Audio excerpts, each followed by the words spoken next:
Good afternoon, everybody. Welcome to Curious Minds. Our topic for today is part 4 of the chapter The Challenges of Cultural Diversity. Before we start with the video, I would like to put forth some important points. Okay, very first is that we've been getting comments recently regarding the first is the irregularity of the video. See, we are trying our level best to come up with the videos, but it's just that sometimes we get caught up in some of our work too. Okay, so but I would like to thank here to all of you for supporting the channel despite of the irregularity. Okay, so we will surely try and work on it. Second is we are also getting comments about the writing. Okay, so that the writing is not understandable or it is not neat. See the videos, these videos, some of the videos they're already uploaded. Okay, so now they cannot be changed. So if you have any other solution to it, you can always put forth that solution. Maybe like one of the solutions could be if you people want a workshop regarding sociology, Indian society. Okay, so that also can be done. If you want some crash course kind of thing, that also can be done. If you just want like a workshop or just one workshop regarding how to write answers, etc. So there are many solutions to this problem. You can always write it in the comment section and we are available for this, because it is it is difficult to make make notes and then make up videos regarding it, but it is easier to explain it in person. So that can be done very easily. So if you agree to the solution or if you have a better solution, you can always write it in the comment section. If you agree to any of the solutions, if you have any new solution, okay, we are open to everything. So then toward the same points that please make notes along with the video so that you understand. Okay, whatever I have written, I tend to say it. So if you're not understanding the writing, do hear, okay, to try and listen what I'm trying to say. And please don't use short forms, because marks are deducted in the exams for using short forms. Okay, so without any further ado, let's start with the video. This is part 4 of the challenges of cultural diversity. See, our topic for today is the nation state and religion related issues and identities. Now, the most contentious, which is debatable, of all aspects of cultural diversity, these are the issues which are related to religious communities and religion based identities. We all know, debates on such topics tend to heat up very easily. So these issues are basically they are based on secularism communalism debate and the minority majority set. Right now, secularism communalism, it basically deals with states relationship to religion. For example, how does state, state here is India or any other country, how the countries it deals with religion or political groupings and that invoke religion as primary identity. Okay, so this tells you regarding states relationship. Minority majority deals with decisions on how the state is to treat different religions, religious, ethnic, yeah, other communities. How does state try and deal with these, and how it treats the inequality in terms of number, power. We all know, like, some are powerful, some are not, and some are, some have great numbers. Some like some religions are great in number. Some ethnic identities are also in majority. So it deals with decisions how the state deals with such inequality. Okay, so but in this video we are going to focus majorly on the minority part of it, minority rights and nation building. Okay, so Indian nationalism was it was marked by inclusive and democratic vision. Okay, so here words is written twice, please don't write it. Indian nationalism was marked by inclusive and democratic vision. Now, inclusive, why? Because it recognized plurality and diversity. Okay, we all know unity and diversity. We have heard that phrase, and we know that India is a diverse nation. Okay, and democratic vision, how? Because it wanted to do away with discrimination and exclusion, and it wanted to bring forth just an equitable society. Okay, so Indian nationalism has tried this. Now, what is inclusive nationalism? Inclusive nationalism, see, the word only suggests inclusive, it is trying to include. Okay, so now for inclusive nationalism to work, to work and to be effective at it, it had to be based on a constitution, right? As sometimes, what happens is the dominant group tries to assume, they sometimes assume that their culture, their language, or their religion is synonymous with the nation state. When people try and work on nationalism, they will think that maybe they are the majority, so their religion is basically nationalism. That is not the case when you have a diverse country like India. Okay, and for a strong and democratic nation to work, special constitutional powers are also given. They are required to ensure the rights of all groups and those of minorities in particular. See, so this is it is kind of a cycle. Inclusive nationalism requires constitution to be effective. Okay, and if like constitution is effective, if there are special constitutional powers, to ensure the rights of all groups, then we can it can easily result in a strong and democratic nation. So this is the minority part of it. Now, what are minority groups? When you talk about minority groups, it involves a sense of relative disadvantage. Don't use short forms, okay? It is disadvantage.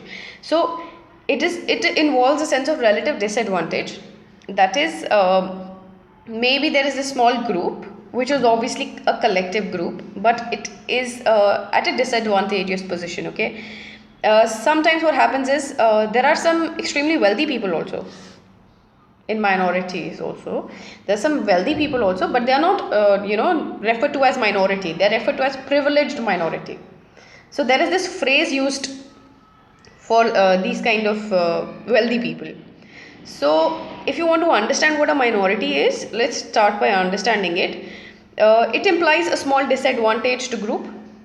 Obviously, it is a disadvantaged group. It is at a disadvantage, and that the members of the community form a collectivity. So basically, they are a collective group. Okay, and that is, they have a strong sense of group solidarity, a feeling of togetherness, a feeling of belonging. So they have this solidarity amongst them. Now, why do they have it? They have it because they have been, they have been through prejudice and they have been through discrimination. So there are incidents like discrimination, they tend to heighten the feelings of intra-group loyalty and interests. What happens is, when you go through discrimination, you have these feelings of intra-group loyalty. Intra-group is like among and between, the group itself. So you will have that loyalty for the group because you know that you have been subjected to discrimination, and the members of your group, the other members of your group also have been going through the same discrimination. So you try and stand together. Okay, so the groups that are minority. Now see, the groups that are minority statistically. Now statistically are maybe like people who are born on 29th February. They are also a minority. And people who write with left hands, they are also a minority statistically.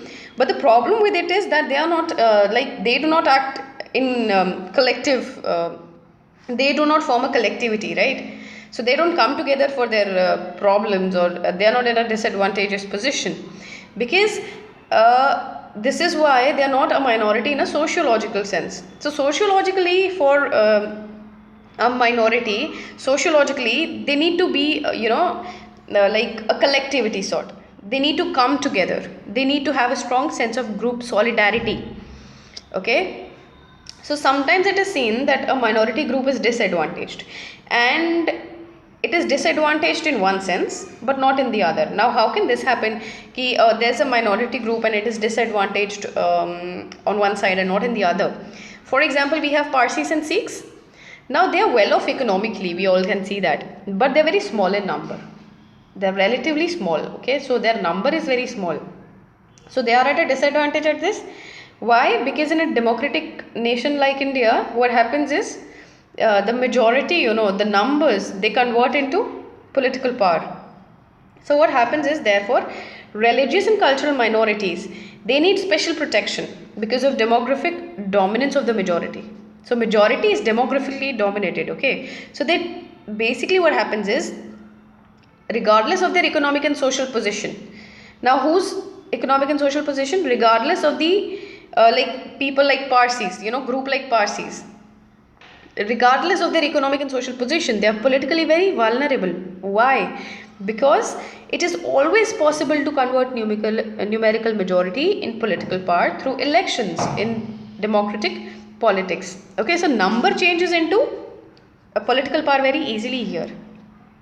So the majority community, they might capture political power and they might use state machinery, they might suppress their, they might suppress religious or cultural institutions, and sometimes, or finally, ultimately, they might force them to abandon their distinctive identity altogether. So they might suppress, or force their own culture, their own tradition on the minorities. So this is very easy for a country where majority is in huge numbers. So we also have heard this phrase, unity in diversity.